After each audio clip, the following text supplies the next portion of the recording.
Thank you very much. We're here today. We got season 2, episode 2. That's easy to remember. I just want to thank you for coming by today and looking us up. And hopefully you've really looked up some of the other podcasts that are available on YouTube, Spotify. And I'd like to say to you, today we have a special guest. In fact, I don't want them to feel too special. All my guests are special. That's right. But with that being said, I've got the mayor with me today, Mayor Mitch Colvin, and he's in the house. He just happened to be coming by. And he didn't happen to come by. He had to schedule something. But he's here today, and I'm going to ask him the tough question that relates to his tenure being the mayor of Fayetteville. And actually going to stay away from the tough question. He gets the tough question all the time. But I'm going to hit a couple things that we already know. He was elected in 2017. And at this point, here we are in 2026, and we can't get rid of him. He's still here. He's still with him. And that's fine. He's done a lot of things for us, and as it relates to North Carolina and Cumberland County. But I did have a question for him. We chatted just a little bit before we went on air, and he's on call 24/7, as they say. And I wanted to know when he had a chance to relax. And this is kind of free-flowing, those of you that tune in, as you know. But this is one question that I have for him, because I don't really have a time to relax, because you, as clients, will call me any time of the day, anytime during the weekend, nights, etc. So why should the mayor be any different?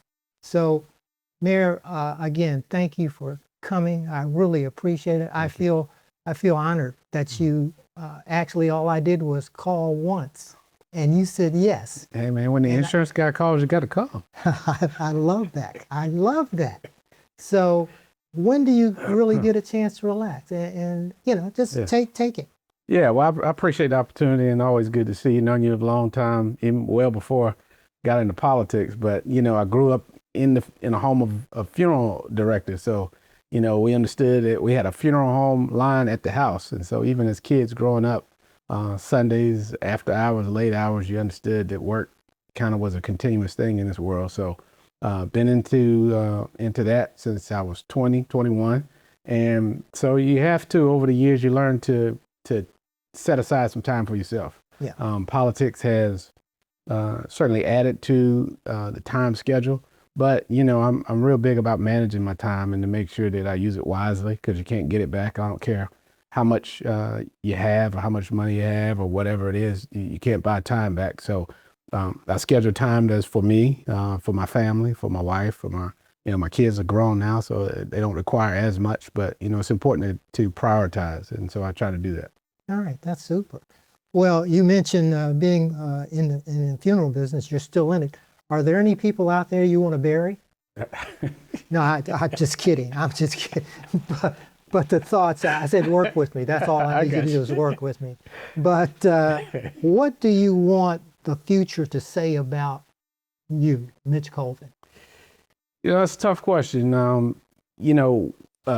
As you said before, I've been at it for a while. I love this community. I was not afforded or didn't take the opportunity to go and serve my country in the military. So this is my contribution back. I think all of us have a responsibility to pay it forward. My hope is that we would leave some impact during this tenure that I've been afforded by the great people of the city to serve him as mayor, that they can look back on it and say, hey, our city's in a better place, or it moved forward because of some of the efforts that I was a part of. And so if I can accomplish that, I do have an opportunity to see in this world of politics that you have the ability to impact people's lives. And when you do it in a positive way, that's always fulfilling. So I just hope they'll look back and say that the city's, a lot further off or better off since I came. All right, good. Is there one thing that sticks out that someone could say, or not, more importantly, that you could say, that's, I did this, whatever, Yeah, I think people will write our legacy, and we won't have a lot to say about it when it's actually written. So I think some of the things that are happening, for instance, opening the door for small and local and minority businesses to have a fair shot. That was important to me as a small business owner, to make sure we had a process that worked for everybody, Right. that resources were distributed, that, it's good to see when some of these minority companies are flourishing or growing simply because the city changed the policy or decided to be more intentional about how it spends its dollars. That's one thing. I think also too, the impact that I'm seeing on our youth. Oftentimes they don't have the same opportunities, or all of them don't have the same opportunities because of resources in life, and regardless of what zip code, to be able to put STEM accessibility and those community centers that we've opened up on Murchison Road and Orange Street are starting to have an impact. Over 1,000 kids have gone through the doors so far since we've opened those places, that we think will have a positive change in who they become. And Right. so those kind of things you can look back at, and down the line, I think you'll still be able to see the fruits of some of that investment and some of those policies. But, while we're doing it in the moment, I just look at it as a everyday task that, you want to bring some idea or something to the community that will have a long lasting positive impact. Right. You mentioned the positive impact and so forth. What is there on the other side of the coin? Is there something that you have tried to get through, if you can say it, get through, that you're still getting pushback from? Well, it's kind of like you peeling the onion back, right? That when I first ran for council, I represented the district that I grew up in, which is District 3, in and around the Murchison Road area. My focus was simply, very tunnel vision to what I thought I could do for that community. But as you look at the bigger picture, as I became mayor and I understood how all the pieces fit together as a city, some of the things that are one of the big goals for me is to make sure that our community gets out of this Tier 1 status. And in order to do that, there's nothing that the city can do alone to fix that. The criteria and what that is for some of your listeners that may not be familiar. Yeah. The state categorizes counties as to their level of poverty, and it bases it on 3 tiers. Tier 1 being the lowest, and then Tier 2, and then Tier 3 being the highest or the least impacted by poverty. And the things that it looks at are population, unemployment, your tax base, and your average wages. And so I've worked hard over the last 9 years to try to move us in each one of those categories, and it's been a little frustrating that it's taken this long. But we are seeing some progress in it, and that's one of the big goals that I have, is to make sure that Cumberland County raises above that and gets out of that status. Right. I suppose I know you work closely with everyone, but particularly Robo, since we're talking about industry coming in. Yeah.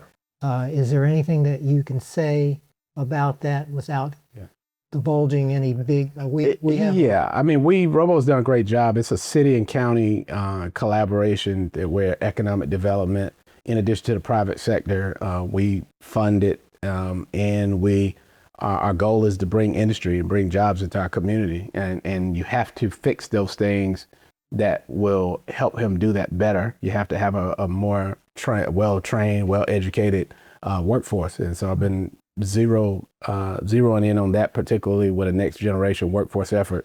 As you know, we can't turn the TV on or pick up a device that doesn't have AI somewhere embedded in it. Right. And so as that changes, is our workforce changing with it? That's one of the things that we're concentrating on. Robo has landed several successes since he has been here since 2017. He and I kind of came on scene at the same time in terms of mayor, and him as our economic development coordinator. And he has had a lot of successes. But again, we've got to position our community that it will be in a better place economically speaking. And in order to do that, we've got to help the population raise. We've got to help them get better trained, and that will require collaboration with the school system. The K through 12 is an important piece. Companies look at the quality of your schools before they decide whether to come to your community or not. We have to work with our county commissioners. We have to work with our universities and our community college and our health system, because people look at all that when they make a decision about where they want to live. Right, they do. Very, very important to do that. Again, you're working, being a collaborative session with all the schools, Fayetteville Tech, Fayetteville State, Methodist, Campbell, all of that. You're working with that. Do you have some type of meeting to find out about their graduation rate and what they're going into, so that you can get that to the industry? And we do actually. I pulled together and invited the heads of all of those stakeholders that you just mentioned, in addition to Fort Bragg, to the table. And so we have regular meetings, probably quarterly. We devised a strategic plan that lines up with one another, that, the schools had a plan, or they have a 5-year look, same with the county, same with the other institutions. And we want to make sure there's alignment with it, that we are finding our footing. One of the big things that I noticed when I became mayor is that our community really didn't have a brand. What is fill in the blank? What is Fayetteville or Cumberland County? You can say that about the Triangle. You know that it is technology and medicine. You can say it about the Charlotte Triad area. You know that it is fintech and financial. What was our identity? And so, working with those partners, we have determined that our spaces that we have easy alignment with are healthcare and defense. And so we've been working together to make sure that the K through 12 programs are now bending in that direction, that the community college, we have one of the best community colleges in the state. And we do. FTCC is a huge player and a huge component in training and helping people become ready to work. Right. And so together we've gone to DC, we've gone to Huntsville, Alabama. We've connected with the Research Triangle Park to see how we can collaborate and bring our community into some of those spaces. All right, super. Quite a bit. There's one, you have to get that? No. There's one component that I believe it's on board, and I don't believe it's on, I know it's on board, and that is Miller Mott. Yeah. Miller Mott is one, and I believe the director, Dr. Gaddis, is doing a terrific job. You've probably met with her. I have, and I had the pleasure of attending one of their graduation ceremonies and was the speaker a few years back. Mm-hmm. And again, as you said, that anyone that trains and helps our community and our population become ready to go into the workforce, the programs that they have as far as truck driving and some of the other trades are very important to our community, and we thank Miller Mott for their contribution. Yeah, that's something else. Yeah, they've done a terrific job. On the still looking at some things that are in the future and so forth, but I need to say something about the latest addition to the community, and that is the Fayetteville Liberty. Yeah. Oh, yeah. They had their first game last Friday, and they won. Yeah. And the rafters were full. All right. And so forth. But what do you see? I know I'm asking a crystal ball question here, but if the rafters were full then and they get full for the next 2 sessions, what does that mean for Fayetteville? Means a lot. It shows, and first of all, I want to say how impressed I am with the Liberty. I had the opportunity to meet the owners and at their kickoff ceremony out at Alpha Academy a few months back. And those guys have brought a lot of energy into the community. And so to hear that the first game was well attended, I intended to go. I have, as you talked about that time, it was a designated date night, so I had to fulfill my obligation with that. But I plan to make it and support the Liberty. I support them 100%. But it's just exciting for the community because these type of amenities add to the quality of life picture. When people are here and they say, what is it to do today? Whether I'll catch a baseball game, catch a professional basketball game, hockey. I think this all blends into making us the kind of community we want to be. Right. Oh, these players, they actually go on to make some really big money that could come back to Fayetteville. Well, we're always looking for that. So, you never know who you are affecting as it relates to people that we touch. Is there any entity out there, group or people that you see that you're affecting, or that you wish, and that's a loaded question, that you wish you were affecting in some shape or form? That is a loaded question. There are a number of groups that we partner with. The city has a micro grant program, and we have helped, and I've watched bloom organizations like Tulsa Initiative, Q. Derek Covington. He is an entrepreneur by heart, and he has an MBA and very well trained, but he trains young people how to become business owners. I've watched his program go from a very small to a regional statewide presence.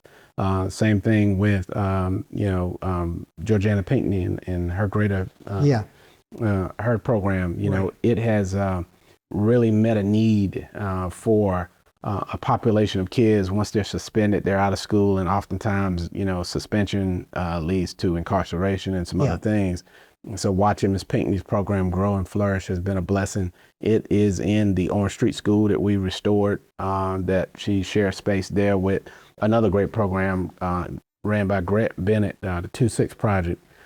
Young man from Fayetteville, went to Morehouse, made the cover of Forbes magazine, and he brings back youth mentoring initiatives. So any of that kind of stuff, I like to see and make sure that we are good partners and we provide the conditions for success for them and others. Our micro grant program gave out over 100 grants last year, and we'll do the same this year to just help companies and nonprofits and organizations that want to invest in our young people. Right. And I think that's where our best return of investment comes in. Okay, that's super.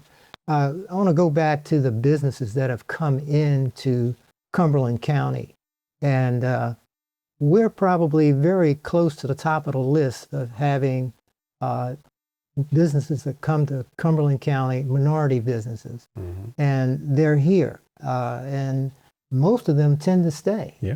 And at any rate, what do you attribute that to? I guess there's a need, but how do they find out about us? Well, I think, one, the military brings a lot of people in our community from all over the world. And so it's our job to take advantage of that and capture those 7,000 people that exit the military every year. And hopefully a good percentage of them will want to call Fayetteville home. Yeah. Working with Fayetteville State, you'll be at the hub later tonight with my wife. She's done a tremendous job in Fayetteville State, the city and the county's partnership of helping businesses and small businesses take an idea, or former military people. They have a VBOP program over there, Veterans Business Program, to help people who are exiting the military who want to take up a trade or turn their skill set into a business. The resources are there for them to do that regardless of what stage they're in. And so I think that the intentionality that the city has taken up to make it a city policy that 40% of the money that we spend, regardless of on goods and services, that we look in our local community first. That creates opportunity for people to sell goods and services to the city. The county has followed suit. I see PwC as well. And so if we continue to be intentional about it and to set the conditions for success, I think that, Fayetteville will show there's kind of a untapped territory. And like you said, we're number 2 in minority-owned businesses, Black-owned businesses in particular. And I think that is attributed to years of effort of being intentional about where and how we spend our dollars. Yeah, that's terrific. That's terrific. Getting to you personally a little bit would be to say who we are connected to will take us either up or take us down. Since I've been connected to you, I guess I've taken you up. But can you think of anyone? I just want to latch on to that. Is there anyone that sticks out in your mind that you say, "Gosh, I'm glad I met this person"? Is there anyone that you can pinpoint? Is that a loaded question? Yeah, it is. It is a loaded. Well, let me give you the other one. Okay. Think about that. See if you can answer it. The other one: who's taking you down? Wow, that's even more loaded. Oh, really? Okay. I'll say this. I agree 100% that your network is your net worth. I think that you have to align yourself with people who are like-minded thinkers who are headed in the same direction. Yeah. And when you don't do that, then you tend to become the person that you hang around the most, or the people that you hang around. So whatever your circle is, that is the reflection of who you are, who you become. So there's a number of people that I think have contributed. most of my friends are older than I am, and it's always been that way. And I think I gain a lot from their life lessons and just, life experiences Right. that they can share with me to say, hey, you may want to reconsider this or to look at it that way. That has been beneficial in a number of ways, and I would say that also, oftentimes we grow and change. And so some of the relationships I had earlier in life, Yeah. you're still friends, but your priorities don't align as much. And so you have to be willing to acknowledge that and to make sure that you surround yourself with people who are going to bring you up, not down. Right. Yeah. That's good. That's good. That's good. That's good stuff that our viewers need to, and also tell their kids about that. As it relates to our youth, Mayor, what's happening with them? I think they're on a great path. They are. They you see the news and it always gives you the negative. It but does. It we does. we make sure that at all of our meetings, that if there are some young people in our community that have done or continue to do great things, that we highlight them. We praise them. That you will, the behavior that you praise will continue to increase, and we want to make sure we do that.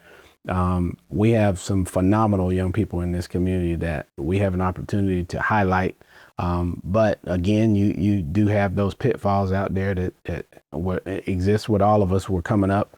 Yeah. And we try to mitigate that, and oftentimes a few get caught in that. But our goal is to make sure that we lessen the number of kids who fall off into those things.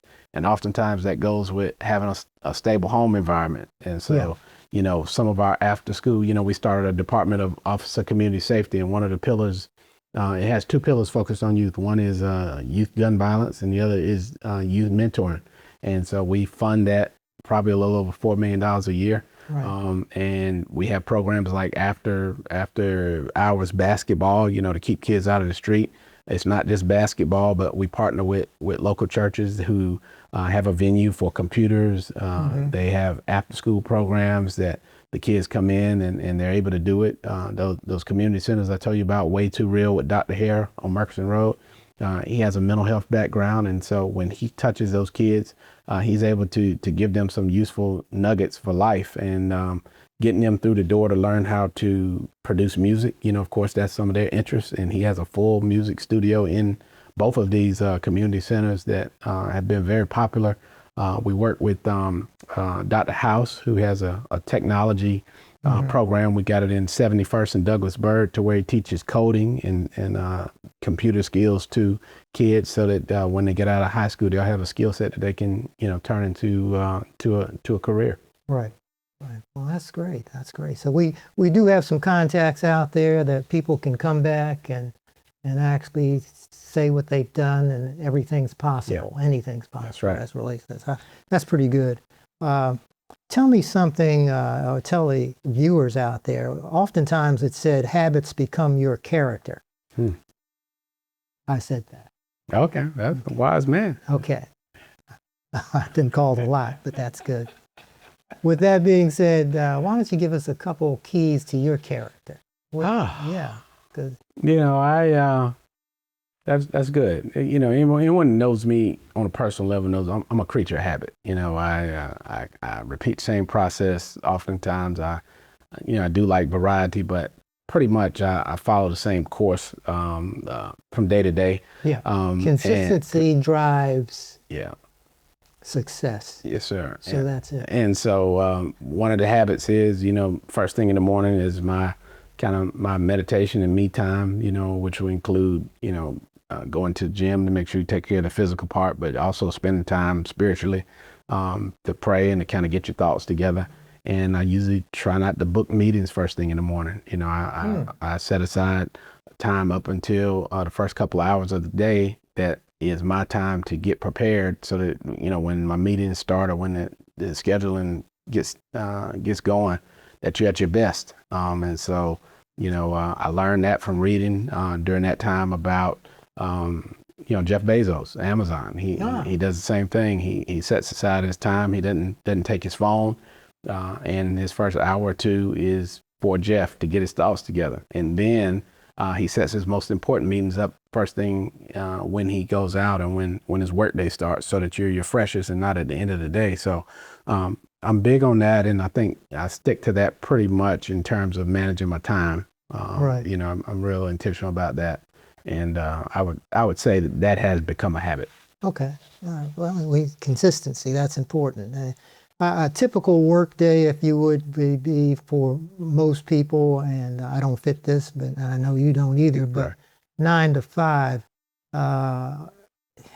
your day starts at what time, possibly? Usually that period that I told you about, I get up around 6:30. Yeah. And then my actual work day, usually if it's city related, every now and then there are exceptions to it, but I usually Sure. don't start that before 9 if possible. Mm-hmm. Funeral home, as you said, it's round the clock. I have a good staff. I have Right. even my daughter is the manager of one location, and so my staff does well, but I still have to check in on them. And Oh, so yeah. I appropriate the amount of time needed to make sure the businesses stay healthy. But typically 9, and then, you know, with city, it varies. People want you to come to things, and you have to do your community. Everything happens. Yes, sir. Yeah. And so Like Jerome Scott. like Jerome Scott, he's at I called you everything. and you said, okay, I'll be there. You know, you can't be, you really shouldn't be saying yes. I shouldn't be telling you this, but like I follow. I had to learn. I don't say yes to follow everything. that advice, but Yeah. but you follow that advice. You say yes quite. Well, I say yes quite a bit, but I also have to say, you know, I have to work it out, or I send other council members. You know, Yeah. and that's what they're for. It's 9 other people on that body, so you know, I make sure everybody spreads out. Yeah, I hear you. In my case, I'll send somebody that said, don't do something that's going to embarrass me. Right. Don't do that, please, because I'll do it myself. Let me embarrass my own self. Right. But that, I hear you. That makes it happen. That makes it happen. Well, that's it. Now, I don't want to steal your thunder or whatever, but there's a big meeting tonight, and it's what's the title of the meeting? State of the city. State of the city. So, you know, it is an annual address to the citizens of Fayetteville to kind of let them know where we are as the city, what direction that we're going. And I also do listening sessions. You know, you get, I have coffee with the mayor on the 3rd Monday of every month at City Hall. How is that coming? It's coming good. It was real popular. I suspended it probably for about a year and a half, and had a lot of requests to come back, and it just brings a lot of different people. Coffee with the mayor, Thursdays? Yeah, Monday. Pardon me. The third Monday of each month, starting at 10. And so that's at City Hall. It's open to anyone. It's some great information that we share, again, and it gives a little bit more of a one-on-one for people to ask questions and to give their 8 o'clock. At 10 o'clock. 10 o'clock. Yep. I got that at 10 a.m. 10 a.m. Yes. You got coffee and donuts? Got coffee and donut. I'm going to be Yes, there sir. this time. I'm going to come on out. Well, there. come on. I look forward. Yeah, that's good. And that makes it happen. But 6:30 tonight, State of the City. Yeah. So if you can come to City Hall at 433 Hay Street, that's wonderful. We certainly would love to see you. Yeah. If you can't, you're able to catch us on faytv.net. It's online. It'll be live, and also on Fay 7 on Channel 7 on Spectrum. You made me think of something here, Mayor, that has been on my mind long time. Why in the world, and I know you've heard this time and time again, you probably have a stock answer to pull up, but why can't Fayetteville have a TV station with all the eyes here in Cumberland County, in the city, that's all around, Right. that we can pull on? Yeah. You don't have to have just Fayetteville, but Right. we can get Bun Level, Yeah. Flickwave Arena. I mean, why can't we have a TV station? That's We could get Creative Studios Yeah. to come out.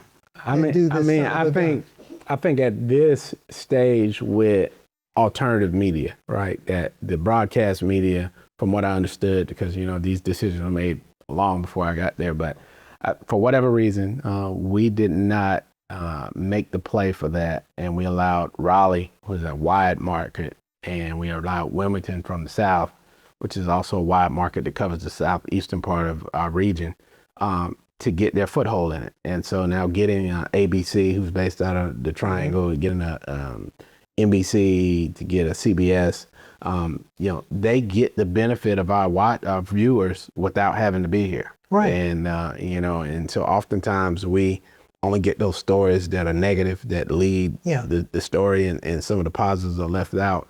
I do think in this time where streaming and other platforms exist, that there has to be a way for us to break into that and get some local media. Yeah. Well, if you want to be remembered, sir, bring in That's TV. it. I mean, really, I'll be. Yeah. If anything I can do, I'll bring it. I got creative studios back in. Well, that's what I'm saying. So Joy I met him when he was with one of those networks. We'll make it happen. Yeah. Yeah, that's all right. So getting that market is also going to. We need money. Yeah, you need money. Okay. For sure. Well, I'll write a check. Yeah, well, that's what I'm talking about. Okay. All right. Okay. All right. We talked a little bit about everything here, but again, with the baseball has been successful, and now we got this basketball is going to be here. We really feel that's going to be successful. Are there any sports things that are coming? Are we going to have a soccer or anything happening? We have a field that's being built someplace around here. What do we got? Well, we do. You may have heard about it. There's a international professional cricket stadium that is underway in the eastern part of the city, and I think that will bring a lot of diverse international participation with that. It's a very popular sport in other countries, and so that will be very interesting to see how that plays here because it's unique.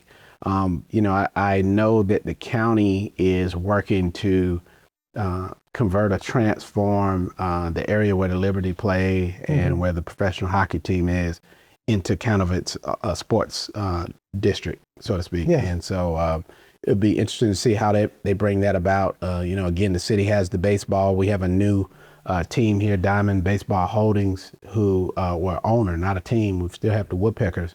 But Diamond Holdings runs baseball teams in 49 different markets, including Charlotte, some very large markets. And the things that they do in their baseball stadium during the off season, we hope that we could do here. When we built the stadium, we built it where it was convertible to a soccer field. It's also convertible to a football field.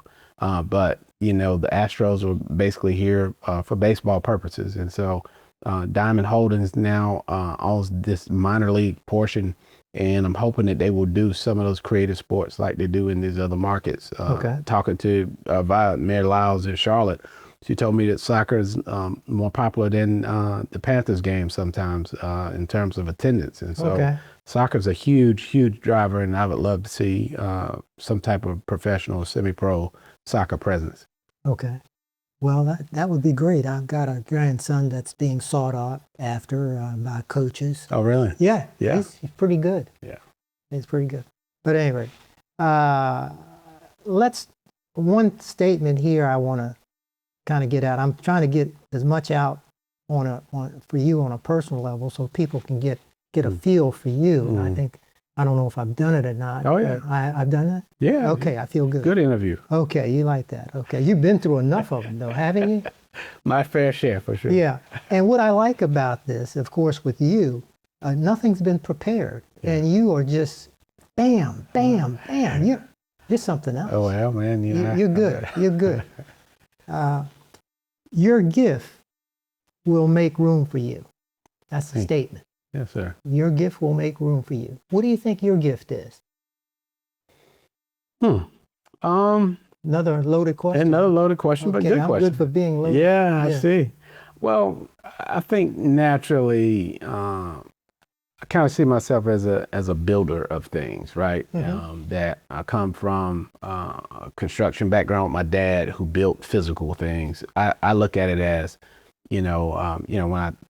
when I took over my family business, I wanted to build on it and make it from what it was to something larger. And I hope to do the same with the city. So I think that is something that drives me, I think God has given me, a great sense of vision about where things can be. And I believe that it has it has made room for me to do what I do here. You know, I didn't have any political ambitions or background, and so it was an easy fit. And so I know that, you know, a lot of those talents that God gives, you know, you can do it rather easy without a lot of effort. But you have to make sure that you use it the way that you're supposed to use it, and I hope to do that. Right. Well, you have. You really have. I'm thinking also about these crazy people that you work with. No, excuse me. I didn't mean to say that. The people on the council that you work with, all up and down the line. Yeah. How you get them to kind of get together, and does that make you change your underwear? Well, you've had days when you have to do that. I think this, you know, you don't choose your team, the voters do. And so I've had various personalities. I think all of them have individual gifts and vision. And my goal is to try to find out what their interests are, what they're good at, and put them in position to be successful at using their gift. And you have that with everybody. And sometimes, you know, politics brings out different opinions and personalities. And the more we keep that stuff out of the equation and just get down to why we all here, I think anyone who runs for office, particularly those who win and are elected, have the same goal, I think, which is to contribute somehow to making the city and the community a better place. Because it's a process that you have to have something like that makes you want to be scrutinized and under a microscope and every decision checked.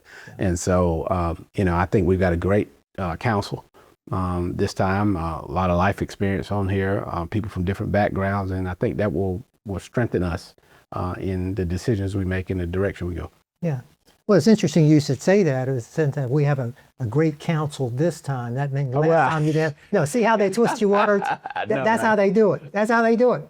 But I hear you. I know. I'm not going to hold you that. Yes, I will. But no, you're good. But I did. You are. We've had some challenging councils. Can be. But no, you honestly said that, and people will pick this stuff up, and next thing you know, they'll run with it, and it's crazy stuff. But I don't have anything else. It was just a couple things I had, and I wanted you to bring out a little bit about the meeting tonight, because I caught it early. I said, gosh, this may be a little bit before. But this has been a real pleasure. Yeah, same. And I thank you for accepting and coming through. We've talked on occasion, many occasions, and I know you don't know how to take me most of the time, but you're straightforward. I like that. I tend to be. I tend to be. So at any rate, but I don't have anything else. Is there something that you'd like to bring out at all? No, I think you have it. I appreciate you doing it. You know, I listened to some of your previous podcasts about. What did you think of those? Yeah, I think they were good. And you know, me being in the funeral business, you hit a lot of things that I see people are not prepared for. You know, when you talked about people make sure that you got the right beneficiaries, or talking to your family members about your passwords, or making sure that you're on the list so that the insurance company will talk to you. Those are important life lessons that people should take heed to, and I appreciate you educating us about trying to. This show really morphed into something I didn't know. But it's still morphing. You know, so then somewhere along the line I'm going to kill it. But anything. Thank you for putting up with me.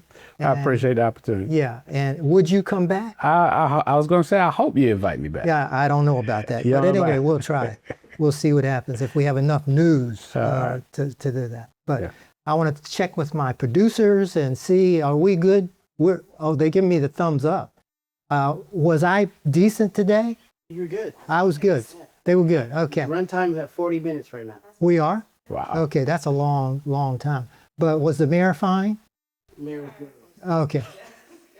Look, I'd like to thank everyone for tuning in today. I want to certainly thank the mayor for coming in and visiting, and I'll make sure he gets a copy of this so that he can show it during the next council meeting. Absolutely. And I'll make sure he gets that. So that the edited version. It's going to be a real kick. It's going to be a real kick. So don't forget, look at the podcast, critique the podcast, give me a call. You got a question that you'd like to ask the mayor, give me a call. I'll make sure he gets the message. And if it's something that I can answer, I'll go ahead and answer it myself and sign his name. So that's okay. And thank Creative Studios for being here again. And it's been a pleasure, always a pleasure. If you need them, give me a call and we'll put you in the right place so that you can certainly do some podcasts yourself. And thank you for all the information about the kids, the city, you name it. You were there. You had all this information for us, and he keeps it.